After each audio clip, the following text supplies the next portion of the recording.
ಚೈತ್ರ ಮಾಸದಿಂದ ಫಾಲ್ಗುಣ ಮಾಸದವರೆಗೆ 9 ತಿಂಗಳಲ್ಲಿ ಈ ವ್ರತವನ್ನು ಮಾಡಬಹುದು.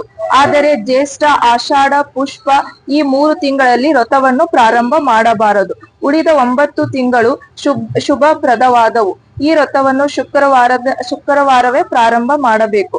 3 ಅಥವಾ 5 ಅಥವಾ 7 ಇಲ್ಲವೇ 14 ಅಥವಾ 16 ಇಲ್ಲವೇ 21 ಶುಕ್ರವಾರಗಳ ವ್ರತವು ಮಾಡಬೇಕು. ವ್ರತದ ದಿವಸ ಬ್ರಹ್ಮಚರ್ಯವನ್ನು ಪಾಲಿಸಬೇಕು ಹಾಗೂ ಉಪವಾಸವಿರಬೇಕು. ಕೈಲಾಗದವರ ವ್ರತವನ್ನಂತರ ಭೋಜನ ಮಾಡಬಹುದು. ಅಂದು ಭೂಷಣ ಮಾಡಬೇಕು. ವ್ರತ ಮಾಡುವರು ಅಂದು ಹುಳಿ ಪದಾರ್ಥವನ್ನು ತಿನ್ನಬಾರದು. ಯಾರ ಸಂಗಡ ಜಗಳರೊಡನೆ ವಾದ ಮಾಡಕೂಡದು. ಕೃತ ಪಾತ್ರ ಕಾಲದಲ್ಲಿ ಪಾತ್ರವಿದು ಪರಿಶುದ್ಧ ಚಿತ್ತವಾಗಿ ಶುಭ್ರ ವಸ್ತ್ರಗಳನ್ನು ಧರಿಸಿ ಪೂಜಾ ಮಂದಿರದಲ್ಲಿ ಸಂತೋಷಿ ಮಾತೆಯ ಚಿತ್ರಪಟವನ್ನಿರಿಸಿ ಪುಷ್ಪಾದಿಗಳಿಂದ ಅಲಂಕರಿಸ ಪೂರ್ಣ ಕಲಶವನ್ನಿಡಬೇಕು. ದೀಪವನ್ನು ಹಚ್ಚಬೇಕು. ಧೂಪ